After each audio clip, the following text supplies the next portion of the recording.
के ऊपर आधारित जीवन जब होता है तो इस प्रभु परमात्मा की जानकारी, ये ब्रह्म ज्ञान लेकर भक्तिमय जीवन हो जाता है। जब हर पल इस परमात्मा का एहसास मन में बरकरार रहे, ये सत्संग रूप सेवा भाव भी जब समर्पित होके कि हम जो भी कदम बढ़ा रहे हैं, जो भी मन में भाव हैं, ये एक हर एक के हित के लिए लिए जाएं। जो भी किसी रूप में एक समर्पित निस्वार्थ होके उस रूप की सेवा, चाहे फिर वो सत्संग सुनने की या फिर एक रूप आकार ये सत्संग के दौरान कहीं ना कहीं लग गया तो भी, और जब सत्संग नहीं हो रही तो अपने घरों में, दफ्तरों में इत्यादि जहाँ पे भी हैं वहाँ पे भी हर मनुष्य संसार के जब अपने लगते हैं तो कोई भी एक उनके प्रति जो भी करेंगे वो सेवा ही होगी। तो किस प्रकार मन में भी जब परमात्मा है तो वो सिमरन रूप खुद ब खुद हर समय का रहेगा। मन से इस दातार के प्रति एक हर एक के लिए भी, अपने लिए भी ये एक शुक्राना भाव, एक गलतियां जो अनजाने में हो जाती हैं उसको बख्शवाने का भाव, तो किस तरह ये निराकार जीवन में होना अनिवार्य हो जाता है भक्ति को एक चलाने के लिए अपने जीवन में। तो कैसे इस निराकार की प्राप्ति, जो आज संदेश भी बार बार दे रहे थे कि मनुष्य जन्म तो लिया हमने और इसी जन्म में इस परमात्मा को जाना जा सकता है। और ये कोई भी धर्म ग्रंथ उठा लें, सब में ये बयान है कि जीते जी ही इस परमात्मा की प्राप्ति हो सकती है। तो किस तरह एक परमात्मा ने तो पूरी सृष्टि इतनी खूबसूरत बनाई है, कहीं ग्रह बनाए हैं, कहीं अपनी धरती पे भी देखें तो पहाड़ों का आकार समुद्र जैसा नहीं और पेड़ों का आकार कुछ और चीजों के जैसा नहीं, कोई इंसान जानवर सब अपने आप में इतने भिन्न भिन्न, फिर भी इस धरती पे जब रहते हैं, सृष्टि में रहते हैं, तो किस तरह अपनी खूबसूरती बनाते रहते हैं। पर इंसानों ने तो अपने दिलों को इतना तंग दिल बना दिया है, अपने नजरिए को इतना छोटा कर दिया है कि इंसान से नफरत करने के अनेक कारण ढूंढ लेते हैं। ये भाव मन के बना लेते हैं कि हम ही श्रेष्ठ हैं, हमारी जाति यही उत्तम है, दूसरे का खान पान पहरावा हमसे ज्यादा श्रेष्ठ नहीं हो सकता। एक कोई ना कोई कारण इंसान ने ढूंढ लिया है अभिन्नता के लिए, जो लोगों की एक बात है कि ये व्यक्ति है, ये इस वजह से पसंद नहीं है, ये व्यक्ति से मैं नफरत इस वजह से करता हूँ। कोई ना कोई कारण इंसान ढूंढ लेता है और हर इंसान को पता है कि गुरु पीर पैगंबर संत हमेशा से प्यार का पाठ ही सिखाते गए, एक समान दृष्टि से एकता के बंधन में रहकर संसार के हर जन से प्यार करने का पाठ ही सिखाया है। तो ये जानते हुए भी कि परमात्मा को प्यार पसंद है, कहीं पे भी हम देखते हैं तो वही सुनते हैं, प्रेम जहाँ है वहाँ प्रभु है, love is God and God is love. वो भाव हर एक को पता है, फिर भी हम बस अपने आप को ही एक प्राथमिकता दे देते हैं, अपने आप को कोई ना कोई खुद से कारण बना के श्रेष्ठ मान लेते हैं, दूसरों से नफरत करते हैं, दूसरों को कुचल के अपने आप का एक सोचते हैं शायद रुतबा बढ़ जाएगा। कैसे छोटे छोटे कारण, चाहे वो दुनियावी उपलब्धियां हो या कोई ऐसा समाज में दो चार व्यक्ति जानते हों, तो मन कितना अहंकार से एक भर जाता है कि कोई काम छोटा सा भी करे, होता है वाहवाही पूरे संसार की लेनी है, हमसे ज्यादा बढ़िया तो ये कार्य कोई और कर ही नहीं सकता था। तो कैसे एक जहां दिल को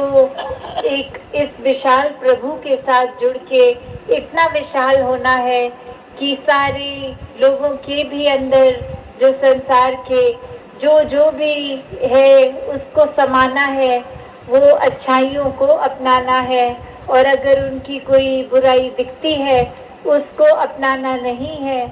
पर किसी की बुराई देखने के बावजूद उस इंसान से नफरत नहीं करनी। इस दातार से यही अरदास कि हर किसी का भला हो। वो जो व्यक्ति किसी को कुछ ऐसे शब्दों का प्रयोग करके कुछ ऐसे कर्मों द्वारा नुकसान दे रहा है, एक दूसरे को परेशानी दे रहा है, उस व्यक्ति के मन के भाव भी बदल जाए। तो संत तो हर एक से प्यार करते हैं, संत तो हर किसी को इज्जत देके ये मन से एक बहुत ही एक साथ रहने की, मिलवर्तन की एक सिखलाई को देते हैं। और जहाँ संत ये दुनियावी सिखलाई देके मनुष्य को मनुष्य तो बना ही रहे हैं कि जो कार्य मनुष्य ने करना होता है, जैसे एक पेड़ को पता है पेड़ ने तो बस छाया देनी है, फल देना है, ऑक्सीजन देना है, और कैसे वो करता रहता है अपना कार्य सारी जिंदगी। किसी को ये कहने की जरूरत नहीं पड़ती उस वृक्ष को कि अपना काम ठीक से करो, या पेड़ हो तो पेड़ जैसा व्यवहार करो। तो फिर मनुर्भव ये बात क्यों एक कही गई? मनुष्य तो मनुष्य के तन में ही है, तो फिर मनुष्य को मनुष्य बनने को क्यों कहा जा रहा है? वो बात वही कि अक्सर मनुष्य अपने अंदर खुद की ही गलतफहमियां बना लेता है, अपने आप को एक मनुष्य ना समझ के कुछ और ही समझ बैठता है, और दूसरों के प्रति फिर बहुत ही अपने मन में नफरत लेके नफरत फैलाता है, बुरे कार्य करता है। तो कैसे जहाँ हर समय एक संत प्रवृत्ति बनाई जा सकती है, 24 घंटे इस भक्ति में तब्दील रहा जा सकता है, चाहे कोई भी कार्य कर रहे हों, भक्ति के लिए कोई अलग से समय निर्धारित नहीं करके जो कार्य कर रहे हों वही करते करते, जिस तरह एक अगर हम विद्यार्थी की भी बात करते हैं, वो चाहे गर्मियों की छुट्टियों में घर है या अपने स्कूल के समय में स्कूल में पढ़ाई कर रहा है, तो भी वो एक स्टूडेंट, एक विद्यार्थी ही कहलाया जाता है। चाहे किसी दिन स्कूल गया या छुट्टी करी है तो विद्यार्थी ही। उसी तरह भक्त भी हर समय के भक्त है, कुछ पलों के लिए नहीं कि किसी के सामने तो रवैया अच्छा कर लिया, पानी को मीठा कर लिया, इस प्रभु के गुणगान को जिक्र कर दिया, पर ये मन के भाव, ये आत्मा जो इस परमात्मा को जान के इससे एक हो गई है, उस रंग में जैसे मीराबाई भी हर समय कोई भी महात्मा का नाम ले ले, पुरातन भी कबीर जी, ये कैसे पल पल रंगे रहते इस प्रभु के रंग में। और वही आज भी सत्संग के दौरान हमें संदेश मिला कि किस तरह अपनी चुनरी को भक्ति के रंग में हर समय के लिए रंगा जा सकता है। तो कैसे एक अवस्था वो प्राप्त करी जानी ये संभव है, और इसका करने का एक माध्यम ये निराकार को जानकर ये भी संभव है।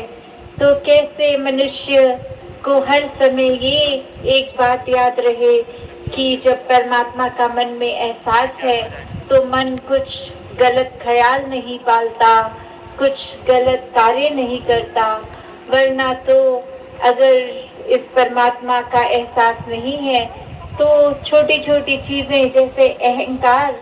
वो भी मन में इतना घर कर लेता है। और ये स्वाभिमान की बात नहीं, ये एक अभिमान इतना आ जाता है तो कैसे अपने आप को इतना श्रेष्ठ जान लिया, और ये फिर अहंकार एक हमारा भी नुकसान करता है। एक हम जिसके संपर्क में आके उसको भी कष्ट दे देंगे तो ये किसी के लिए भी भलाई नहीं करता। एक कहानी भी दासी के आ रही है सोच में कि कैसे एक समय एक बहुत ही दौलतमंद इंसान अपने गुरु के पास जाकर वो एक धन बहुत सारा अर्पित के लिए करने जाता है और एकदम अपने गुरु के आगे वो धन की एक पात्र, वो बोरी सामने रख देता है और